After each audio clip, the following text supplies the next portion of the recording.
Plaintiff Courtney Kanzerski was roommates with the defendant's friend. And after Courtney kicked her out for being a drug addict, the defendant started threatening and harassing her. Courtney claims the defendant posted ads claiming Courtney was offering free sex, and she has video proof that random men started showing up at her home. She's suing for the harassment and emotional distress. Defendant Amy Fagan says she has never met Courtney in person and only knew of her through their mutual friend. Amy admits that she was angry when Courtney kicked her friend out, and as a result, she asked Courtney to leave her friend alone. But she insists she never posted Courtney's information on any sex websites. All rise. This court is now in session. The Honorable Judge Greg Mathis presiding.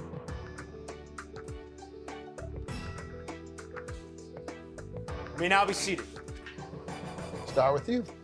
I wish I could say that I even knew the defendant. Today is the first time that I've ever even seen her. I wish I could say that we used to be friends and had a falling out. We were roommates and had a falling out. Anything to make this not so strange. This is the first time you've ever seen her? I've never seen her before in my life. Never. That's what makes this so scary, because what this case consists of could happen to anybody because of this. That's why I'm here today. I'm here from you, ma'am. Hi, Your Honor. Where you know her from, or do you? Pardon? Do you know her? No, this is honestly the first time we have ever met in person. I met her through a mutual friend, but I started talking to her over social media. Okay, so you all know each other through social media. Can I give you like a little background kind of how she even came into? Okay.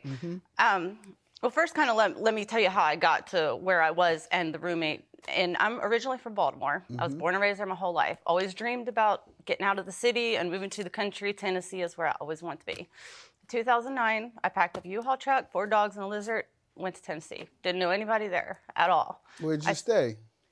I had sent some emails to people that had some rentals, and somebody called me when I was in the Smokies and said that they had a place. And I said, I'll take it. I don't care what it looks like. It's somewhere to start. Okay. She was smoking?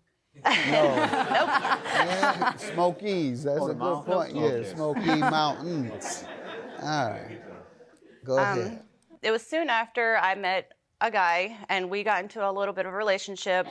It didn't turn out so great. I ended up pregnant. I lost everything, and 4 years ago, I was in a domestic violence shelter. How did you lose everything? I guess I put too much trust in him. But what did he do? He stole everything? Well... I'm being nosy now, so what happened now? Oh my goodness. He was getting into some trouble with the law, and when the law came in, I kind of... Okay, he went to jail. He did go to jail. And they took everything. All right, Yeah. and you lost everything for whichever reason. Well, I lost the home and everything in it, just kind of got dispersed here and there. Afterwards, I ended up in this shelter. I'm pregnant. My little boy was born in the shelter.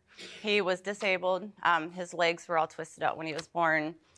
We've been through surgeries and castings and everything you can think of. But I told him I will do everything I can to get us out of here. I will make a better life for us. So over the last 4 years, I've moved into, place after place. Now it's year 4. I bought my first home this year. Good. While I was at that shelter, I got to know a lot of the women, and I said, I'm going to come back here one day. Once I get on my feet, I'm going to come back here, and I'm going to help these girls. And so now I'm about 4 months shy of a degree, and I have a full scholarship. Well, I did have a full scholarship. And when this girl came into my life, if this was just a simple case about... What happened? Okay, I met a young girl at a club, and she had a horrible story, abuse, drug addiction, all kinds of stuff. She was through that, but she didn't have anyone. And it was just me and my son. I just bought this home. And I got to know her a little bit, and I was like, well, I'm going to take her in. I'm going to see if I can help her. You moved her in how long after meeting her? Well, I had known her for a couple months. But yeah. I brought her into the house. I told her, no rent, just keep my house clean, watch my son when I'm doing schoolwork or if I go to work.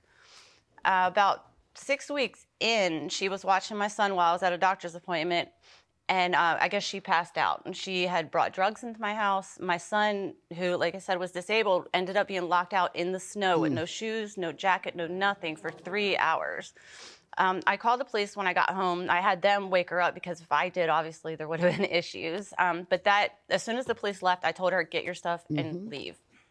She got really angry with that. Within the next couple of days, I started getting threats from her, and that's where Miss Fagan come in. How does she come in? She was friends with, the former roommate, and it all started with just, her calling me. And if it was just She contacted you? She did, yes. By phone or by internet? She sent me a text first, and it just said, "Is this Courtney?" And I have evidence. Let her finish, ma'am. Yeah, she sent me a text message. It just said, "Is this Courtney?" And I said, "Why, yes, it is." And then she just kind of went off. You have that text? I do. Let me hear your side, man. I basically met Courtney through my mutual friend. She told me some things of what happened between these two, from what I have acknowledged that there's probably months or years of conflict. I respect what had happened. I'm not going to stick my nose into it. So you text her and said what? I sent her text messages saying, "Hey, I'm her friend, and I want you to leave her alone." Basically, I was pretty ticked off of what I had heard. And did you threaten her? No. Your Honor, this is a whole lot more. All I'm gonna say is watch your back. You Did you say it? Yes, I did. All say right. that. I got eyes and ears everywhere in this town. Yeah, By the way, don't step my ground, because people know not to with me. Yeah, honestly, I do Both regret saying that. male and female got their faces bloody because of me. Wish I could say that I even knew the defendant. Today is the first time that I've ever even seen her. I wish I could say that we used to be friends and had a falling out. We were roommates and had a falling out. Anything to make this not so strange. Plaintiff Courtney Kenzerski says after she kicked the defendant's friend out of her home, the defendant posted Courtney's information on sex websites, which led to random men showing up at Courtney's home. What else you want me to know, ma'am? Your That's Honor. one lie. You didn't threaten her. Go ahead. Yes, and I look at it, she's 23 years old. I kind of take that into consideration. If this was only text messages, her calling me, that's what they do. That's what teenagers do. That's what young adults do. But it escalated to where she took a screenshot of my Facebook photo and information. She put my phone number, my address on a dating site under her own profile with saying, it's kind of derogatory. It's basically saying that I am offering up free sexual favors. This is... Which isn't true. And what happened? Be quiet. Sorry. And what happened with that? All right.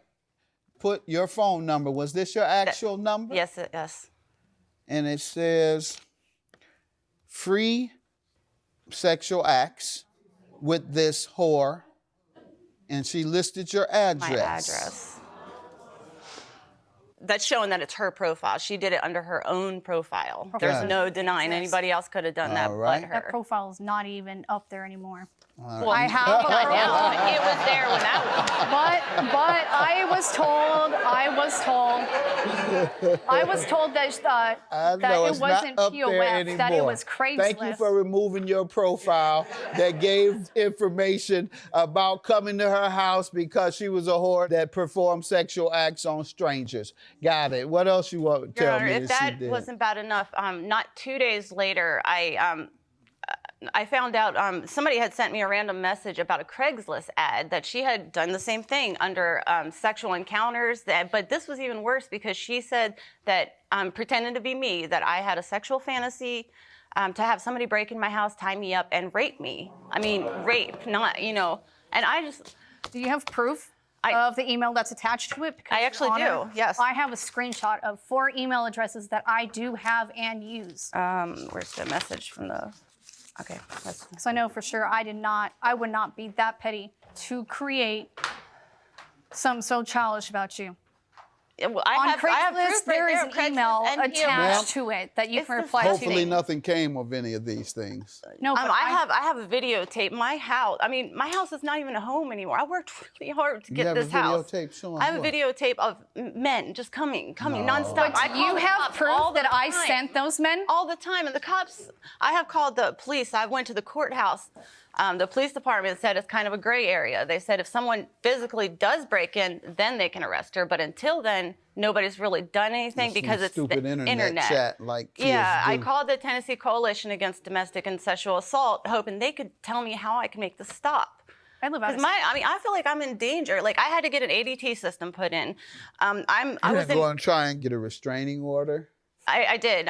Well, initially I went to get a restraining order because I figured once that's in place, she can't do anything through a third party or anything. But they physically told me that if we don't have a relationship, we're not friends, we weren't roommates.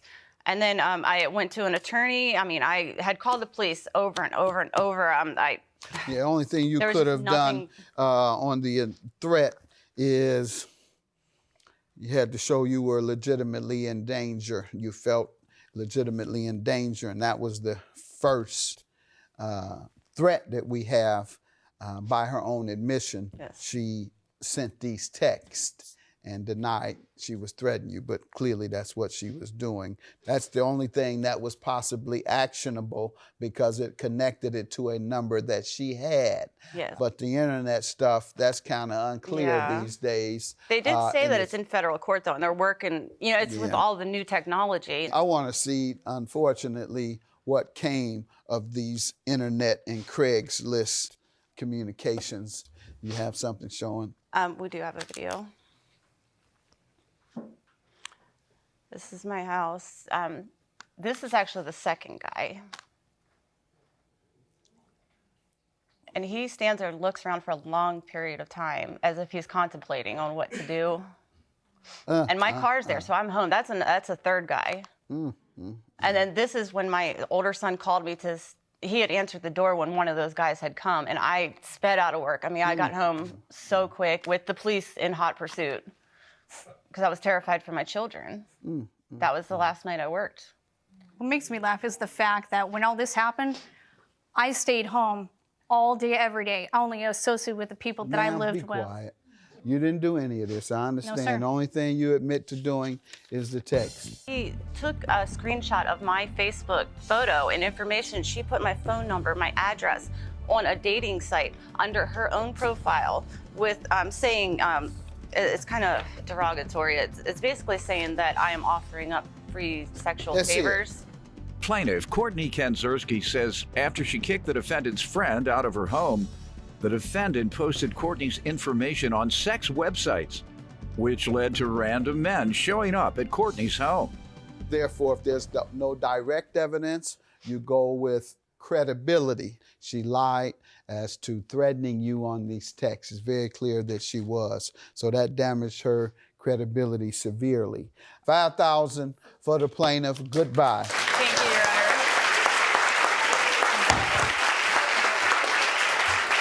Honor. The only thing I want to say today is that I really hope that everything that has happened up to this point stops today, that she never does, and nobody ever does this to anyone. I can't believe that a female would intentionally try to get another female attacked, especially in a sexual manner. It's disgusting. I mean, I can't see a guy doing it to a girl, let alone a girl to another girl.